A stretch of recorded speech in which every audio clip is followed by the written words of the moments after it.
हाँ जी भाई लोगों, देखो पिछली जो क्लास थी हमारी उसमें अपन ने प्रोजेक्टाइल मोशन को देखा था और उसमें पाथ ऑफ प्रोजेक्शन हमने इसको निकाल लिया था। अब इस क्लास में अपन निकालने वाले हैं मैक्सिमम हाइट, यानी कि मैक्सिमम हाइट के बारे में हम इसमें बात करेंगे कि हमारी जो मैक्सिमम हाइट होगी उसको किस प्रकार से फाइंड किया जा सकता है। जो मैक्सिमम हाइट थी हमारी कौन सी है, एच, इसके बारे में हमको बात करनी है। तो इसमें हम बात करेंगे maximum height.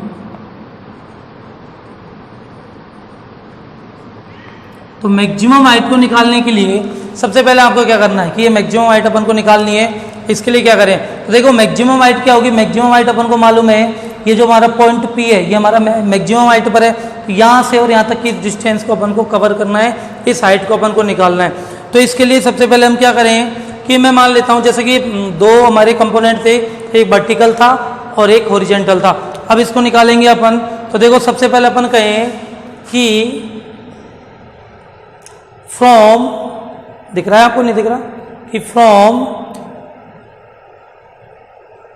First equation of motion, यानी कि हमारी जो गति की प्रथम समीकरण है तो उससे हम बात करेंगे from first equation of motion. क्या होती है हमारी वो, v equals to U plus A T होती है कि नहीं होती, तो यानी कि v equals to U plus A T, इसके बारे में हमको देखना है। अब भी किसके बारे में बात कर रहे हैं हम, वर्टिकल के बारे में। तो वर्टिकल के लिए तो हमारा क्या आ जाएगा, ये V Y equals to U Y plus A Y T. आया कि नहीं आया, सिंपल सी बात। अब देखिए वी वाई की वैल्यू अपने पास अपन को मालूम है कितनी है, 0 है कि नहीं है, और यू वाई की वैल्यू अपने पास यू साइन थीटा, तो सारी वैल्यू में रख दूं।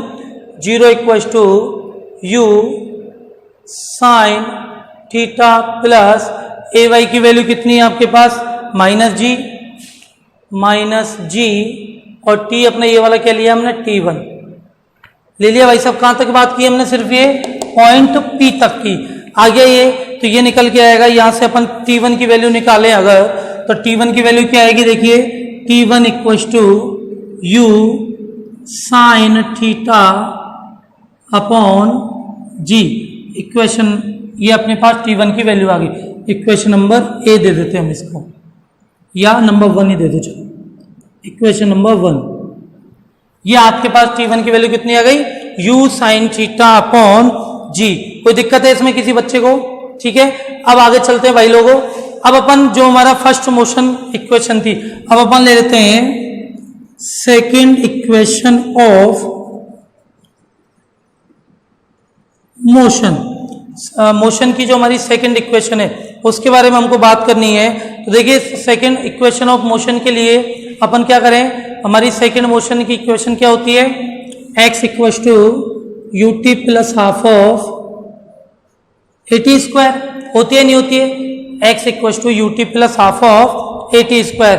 किसके लिए बात कर रहे हैं हम, वर्टिकल के लिए बात कर रहे हैं। तो वर्टिकल में क्या आ जाएगा, इसकी जगह यू वाई आएगा ही आएगा, सिंपल सी बात है। कोई समस्या है इसमें किसी को, ये आ जाएगा अपने पास कि U Y T plus half of A Y T square, आएगा नहीं आएगा, कोई समस्या है इसमें। अब देखिए यहां से क्या देखने वाले हैं अपन को, यू वाई।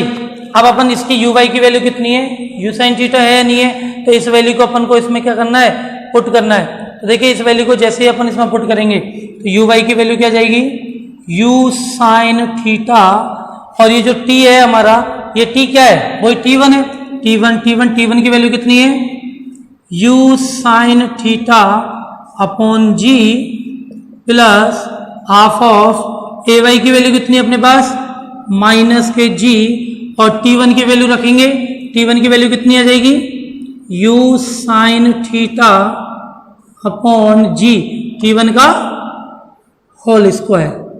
कोई समस्या है किसी बच्चे को किसी प्रकार की, देखिए अब देखिए यहाँ पर ये आ गया अपने पास। अब अपन को इसको सॉल्व करना है। तो देखो सॉल्व करने पर क्या आएगा, u और u क्या हो गया, U square sine square theta upon G plus minus हमारा माइनस जी स्क्वायर बनेगा। यहाँ पे ये क्या बन रहा है, देखो पहले इसको देख लेते हैं, half G you square sine square theta upon G square, एक जी से हमारा जी बच गया, कट गया ये। तो अब क्या बचा देखो यहाँ माइनस हाफ, इसको मैं हटा ही देता हूँ, माइनस हाफ और ये जी।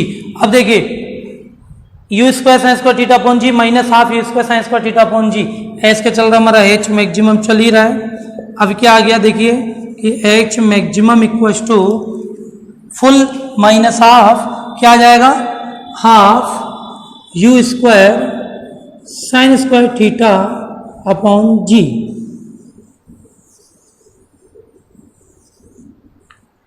ये देखिए इस प्रकार से ये हमारी पूरी वैल्यू कंप्लीट हो चुकी है कि एच मैक्सिमम की वैल्यू कितनी आई है, half of u square sine square theta upon जी। तो इसमें कोई समस्या है किसी बच्चे को, तो ये आपका एच मैक्सिमम निकाला है। ये हमारा जो प्रोजेक्टाइल मोशन थी, हमारी प्रोजेक्टाइल मोशन के अंदर अपन ने इसको निकाल के दिया है, किसको, मैक्सिमम हाइट को। मैक्सिमम हाइट कितनी आई है हमारे पास, H maximum equal to half of u square sine square theta upon g. कोई समस्या है इसमें किसी को किसी प्रकार की। अब देखिए नेक्स्ट टॉपिक देखते हैं अपना। देखिए अब ये अपन इसको निकालने के बाद अब अपन निकालते हैं अपना, क्या निकालना है अपन को, time of projection. Time of projection, तो टाइम ऑफ प्रोजेक्शन क्या है, तो वो टाइम ऑफ प्रोजेक्शन का अपन को मालूम है। अपन ने क्या कहा था कि जब कण यहां से चलते हुए वापस क्षैतिज पर आएगा, ओ से चलकर क्यू तक आएगा, तो इसमें जो टाइम लगने वाला, इस टाइम को क्या कहेंगे हम, टाइम ऑफ प्रोजेक्शन कहा जाता है। अब अपन को मालूम था, अपन ने कहा था कि ओ से पी तक की डिस्टेंस है t1 और पी से क्यू तक की डिस्टेंस है t2। तो t1 t2 अगर अपने पास है तो कैपिटल टी आ जाएगा कि कैपिटल टी इक्वल्स टू क्या होगा, t1 प्लस t2। अब देखिए अभी हमने t1 की वैल्यू निकाली थी अभी थोड़ी देर पहले। t1 की वैल्यू क्या निकली थी हमारे पास, u साइन थीटा अपॉन जी निकली थी, नहीं निकली थी t1 की वैल्यू। अब बताइए t2 की वैल्यू क्या होगी। देखिए जो t1 की वैल्यू होगी वही क्या होगी t2 की वैल्यू। अगर इस मार्कर को यहां से ऊपर तक जाने में 1 सेकंड लग रही है, तो इसको वापस मैक्सिमम हाइट से नीचे तक आने में भी कितना समय लगेगा, 1 सेकंड ही लगेगा। कि जितना समय किसी वस्तु को नीचे से ऊपर जाने में लगेगा, उतने ही समय में वो वस्तु ऊपर से नीचे आएगी। तो t2 की वैल्यू क्या हो जाएगी, u साइन थीटा अपॉन जी। तो कैपिटल T इक्वल्स टू क्या आ जाएगा, u sine theta upon G क्या बन जाएगा अपने पास, 2u sine theta upon G. This is your time of projection of any projectile. ये आपका क्या निकल के आया है, टाइम ऑफ प्रोजेक्शन, यानी कि उड्डयन काल, जिसको हिंदी में कहा जाता है, क्या कहते हैं इसको, उड्डयन काल। की जो पार्टिकल हमने यहाँ बिंदु O से फेंका था, उसे Q तक आने में टोटल टाइम कितना लग रहा है, 2u साइन थीटा अपॉन जी। अगर कोई आपसे पूछे उसे मैक्सिमम हाइट तक जाने में कितना समय लगेगा, कितना लग रहा है, u साइन थीटा अपॉन जी। ठीक है भाई लोगों, कोई समस्या है इसमें किसी प्रकार की कहीं किसी को, तो बता दीजिए क्या है समस्या। चलो अब इसके बाद अपना एक टॉपिक और रहा है लास्ट, नंबर 4, हॉरिजॉन्टल रेंज। ये कैपिटल आर अपन को निकालनी है, या फिर इसको कह सकते हैं range of projectile. Range of projectile यानी कि क्षैतिज परास। ये अपनी क्या है, क्षैतिज परास है, ये अपन को इसको निकाल के देनी। तो देखो क्षैतिज परास यानी कि सिंपल क्या है, डिस्टेंस है। तो डिस्टेंस का अगर मैं फॉर्मूला लिखूं, दूरी इक्वल्स टू क्या होता है, चाल इंटू समय। देखो बिल्कुल सिंपल सी भाषा में समझो, क्या होता है डिस्टेंस, स्पीड इंटू टाइम, चाल इंटू डिस्टेंस। चाल कितनी है यहाँ पर, इसकी कौन सी वेलोसिटी है, ux, तो ux इंटू टाइम कितना है, O से Q तक आने में कितना टाइम लगा, t1 t2 यानी कि कैपिटल T। दोनों वैल्यू है तुम्हारे पास। ux की वैल्यू क्या है, u cos थीटा, ux की वैल्यू आपने ये रख दी। ux की वैल्यू ये रखने के बाद कैपिटल T की वैल्यू रख दो, 2u साइन थीटा अपॉन जी अभी निकाला था आपने। तो देखो ये क्या बन गया, 2u square sine theta cos theta upon g. बना या नहीं बना, क्या चल रहा है ये आपका कैपिटल आर। क्या बना 2u² sine theta cos theta upon g. अब देखो अपन इसको और शॉर्ट भी कर सकते हैं। ये अपना एक फॉर्मूला बनता है कि क्या बनेगा कि 2 साइन थीटा कॉस थीटा, किसका फॉर्मूला होता है साइन 2 थीटा का। तो अपन क्या लिख सकते हैं R इक्वल टू कि 2 साइन थीटा कॉस थीटा क्या हो गया साइन 2 थीटा, तो क्या आ गया u² sine 2 theta upon g. ये क्या आ गई आपके पास हॉरिजॉन्टल रेंज या फिर रेंज ऑफ प्रोजेक्टाइल। सिंपल सी बात है, कहीं समस्या है इसमें किसी को कि हॉरिजॉन्टल रेंज किस प्रकार से निकलती है। अब देखो यहां पर अपन एक चीज ऐड करते हैं, अगर मुझे मैक्सिमम रेंज ऑफ क्या निकालनी है प्रोजेक्टाइल निकाल के देनी है इसको कि मैक्सिमम रेंज ऑफ प्रोजेक्टाइल, ये क्या होगी हमारी मैक्सिमम रेंज। अब ये क्या चीज आई हमारी मैक्सिमम रेंज ऑफ प्रोजेक्टाइल। तो देखो इसको निकालने के लिए आपको कुछ नहीं करना, अपन को सिंपल सी कहानी है कि R मेरे पास आ गया, क्या इस R को लिखते हैं, R आ गया मेरे पास u² साइन 2 थीटा अपॉन जी। आया कि नहीं आया ये R इक्वल टू क्या आ गया u² sine 2 theta upon g. ये क्या निकल के आ गई अपन की रेंज ऑफ प्रोजेक्टाइल। मुझे क्या चाहिए मैक्सिमम रेंज ऑफ प्रोजेक्टाइल यानी कि R मैक्सिमम। तो देखिए यहां पर एक कंडीशन है for maximum range of projectile theta equal to. देखो अब यहां पर इसको थोड़ा सा समझिए कि अगर यहां एक कंडीशन आएगी, कंडीशन क्या आएगी आप हमेशा याद रखना, किसी भी पार्टिकल बॉल पत्थर या कोई भी चीज है अगर आपको उसको मैक्सिमम डिस्टेंस तक थ्रो करना है तो मैक्सिमम डिस्टेंस तक थ्रो करने के लिए आपको एक पर्टिकुलर एंगल, यहां जो हमने ये लिया था ना इसको फेंका था ये थीटा एंगल, इस किसी एक पर्टिकुलर एंगल पर अगर आप उस ऑब्जेक्ट को मूव करते हो थ्रो करते हो तो वो ऑब्जेक्ट मैक्सिमम से मैक्सिमम डिस्टेंस, या हमने कहा था ना ये क्यू तक आ रही है तो ये क्यू से भी आगे चली जाएगी। कब? जब एक पर्टिकुलर थीटा पर आप इसको ऊपर थ्रो करते हो। अब वो थीटा की वैल्यू कितनी होती है 45। इसको आपको याद करना है।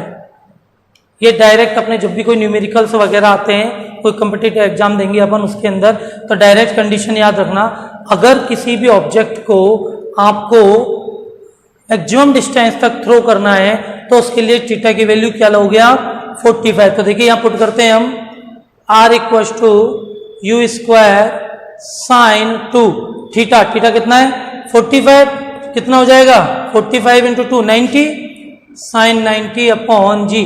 साइन 90 की वैल्यू कितनी होती है भाई लोगों 1, तो क्या आ जाएगा R maximum equal to u², ये तो खत्म ही हो गया साइन तो, अपॉन जी। ये आपकी maximum horizontal range R maximum equal to u² upon g आ गई है। तो देखिए ये प्रोजेक्टाइल मोशन के अंदर जितनी भी बातें हो सकती थी अपन ने सारी कंडीशनों को देखा है कि कौन कौन सी हमारे पास कंडीशंस हो सकती हैं, उनको अपन ने समझा है अच्छे से कि कौन कौन सी चीजें आई थी अपनी। एक आई थी फ्लाइट ऑफ टाइम या टाइम ऑफ प्रोजेक्शन, जैसे कि टाइम ऑफ प्रोजेक्शन, दूसरा अपना पाथ ऑफ प्रोजेक्शन, तीसरा अपना ओरिजेंटल रेंज, नंबर है अगला अपना मैक्सिमम हाइट कि जो प्रोजेक्टाइल है जैसे बिंदु P पर था, इस बिंदु P से जो हमारी ओरिजेंटल यानी कि जो अर्थ यानी सरफेस की जो डिस्टेंस होगी कितनी होगी। तो इस प्रकार से ये आपकी प्रोजेक्टाइल मोशन के अंदर जो जो बातें आ सकती थी हमने उन सारी बातों को देखा है। अब आप इस प्रोजेक्टाइल मोशन को आसानी से लर्न कर सकते हैं, पढ़ सकते हैं। इसके अंदर जो भी न्यूमेरिकल्स आएंगे छोटे छोटे, उन न्यूमेरिकलों को अपन देख लेंगे, आप उनको सॉल्व कीजिए, फिर नेक्स्ट क्लास में अपन इन न्यूमेरिकलों की चर्चा करेंगे, ठीक है। और अगर किसी को कोई समस्या है तो आप देख लीजिए, कोई बात है किसी प्रकार की। अपन एक सवाल देखिए, अपन एक सवाल करके देखते हैं अपन के लिए।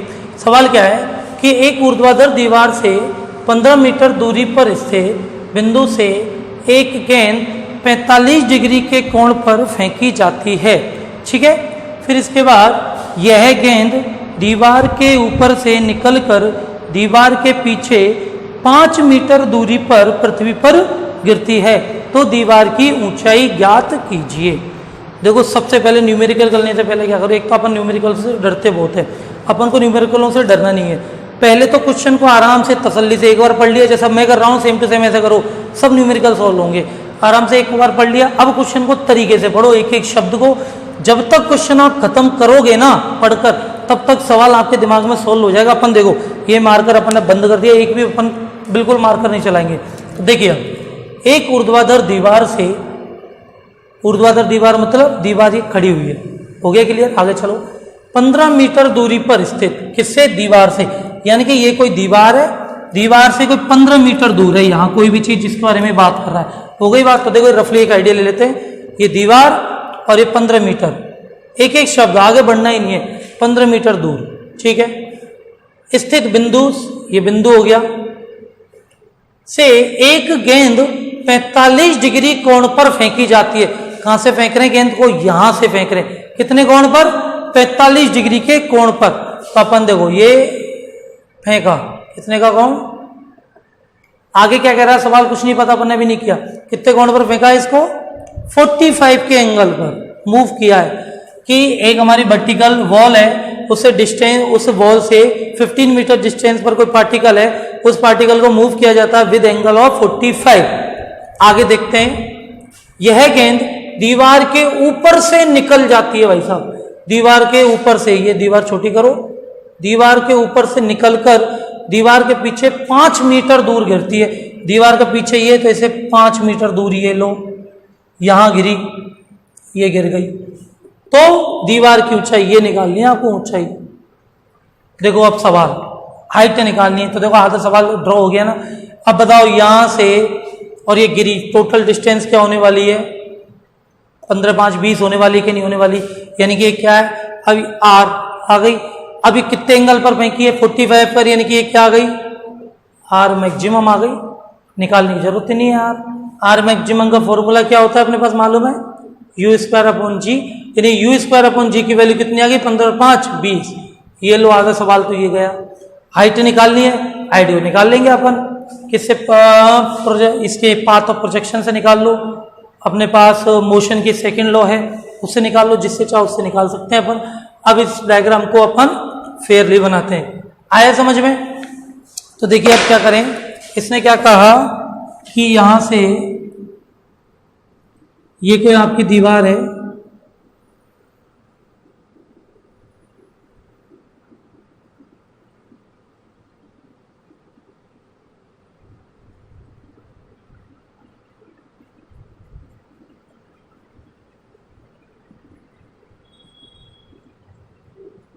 ये कोई दीवार है, इस दीवार से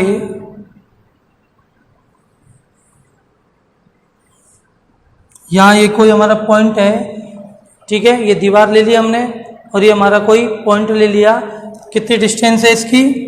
15 मीटर। यहाँ कोई पॉइंट ले लिया हमने ओ, यहाँ से कोई वस्तु को फेंक रहा है कितने पर? 45 के एंगल पर। ये हमने वस्तु को फेंक दिया जो कि दीवार से ऊपर होकर निकलती है। कितना एंगल लिया ये? 45 डिग्री का एंगल लिया है। और कितना आगे जा रही है ये दीवार से?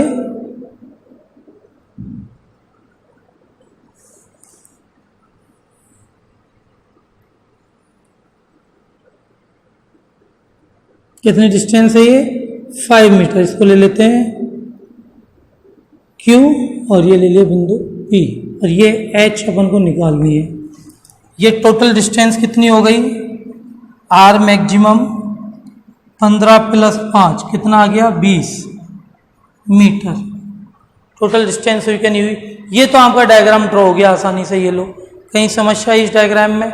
आराम से सॉल्व हुआ ये डायग्राम। अब अपन को इसको सॉल्व करना है। अपन क्या लिख दे? पहले तो अपने पास जो गिवन डाटा आ गया, क्या आ गया?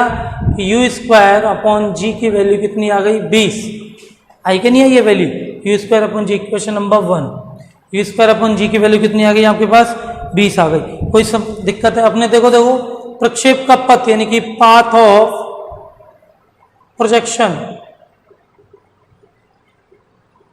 क्या होता है अपना? y इक्वल्स टू क्या होता है? x tan theta minus half of g x square upon cos square theta. यही होता है कि नहीं होता, g x square upon u square cos square theta. ये अपना पाथ ऑफ प्रोजेक्शन आ गया। अब इसमें आप वैल्यू को रखे सोल्व कर लो। देखो x क्या है, अब x को अपन क्या कहते हैं, x अपन कहते हैं कि जो वहां से मैक्सिमम हाइट था उसने डिस्टेंस ट्रेवल करी, तो वो कितनी है दीवार से उसकी दूरी 15 मीटर है या नहीं है, यानी x की वैल्यू आ गई 15, 10 थीटा कितना है 45 माइनस हाफ। अब देखो यहां से u square upon g, you square upon g ये अपोजिट है, यानी यू स्क्वायर अपॉन जी की वैल्यू 20, तो जी अपॉन यू स्क्वायर की वैल्यू कितनी आ जाएगी 1 अपॉन 20 माइनस चल ही रहा है, ये हो गया। x की वैल्यू फिर से कितनी आएगी, कितनी x की वैल्यू कितनी ली अपने 15 इंटू 15 यू स्क्वायर अपॉन जी तो हो गया cos square theta. cos square theta की अपन को वैल्यू लेनी है, cos स्क्वायर थीटा कितना वही 45, यानी कि cos स्क्वायर 45। दिक्कत है किसी प्रकार की इसमें किसी को कहीं, या cos स्क्वायर 45 या अपन लेते हैं cos 45 का स्क्वायर। अब इसको अपन को सॉल्व भी तो करना है कि 10 15 की वैल्यू लिख देंगे और इसको आराम से देखो अब क्या आ जाएगा, ये इक्वेशन सॉल्व हो गई 10 15 माइनस हाफ, और ये किसी प्रकार की कोई समस्या है इसमें। अब इसको सॉल्व कर सकते हैं अपन, तो देखो अपन इसको सॉल्व भी कर सकते हैं कि 15 है 10 45 की वैल्यू 1 माइनस हाफ 15 इंटू 15 कर लेंगे इसको सॉल्व करके, अपॉन क्या आ गया 20 10 45 की वैल्यू 1/2 का होल स्क्वायर। आराम से सॉल्व हो सकती है, कहीं कोई समस्या है इसमें किसी को किसी प्रकार की। 1/2 अरे सॉरी अंडर रूट है ना यार, ये स्क्वायर होगा तो 1/2 स्क्वायर है तो ये हो जाएगा 1/cos 45 की वैल्यू 1/√2, ये सॉल्व हो जाएगा। कहीं कोई समस्या है इसमें, क्या निकाल सकते हो अपन y, यानी कि ये h की वैल्यू। कहीं दिक्कत आई इसमें किसी प्रकार की, तो ये इस प्रकार से न्यूमेरिकलों को आप क्या कर सकते हो सॉल्व कर सकते हो, और आसानी से कहीं भी कोई परेशानी आपको आएगी नहीं। ठीक है भाई लोगों, नेक्स्ट क्लास में अपन और न्यूमेरिकलों की बात करेंगे। तब तक के लिए आप इसको प्रोजेक्टाइल मोशन को देखिए। प्रोजेक्टाइल मोशन अपनी 2 पार्ट में थी, दोनों पार्ट में आपको बता चुका हूं, और इन दोनों पार्टों को पढ़िए। फिर इसके बाद अपन प्रोजेक्टाइल मोशन के जो न्यूमेरिकल्स हैं या फिर और भी जो कंडीशंस बची हुई हैं उन कंडीशंस के बारे में आपसे बात करते हैं। ठीक है, तब तक के लिए टेक केयर, आराम से रहिए और स्टडी कीजिए घर पर बैठकर। ठीक है।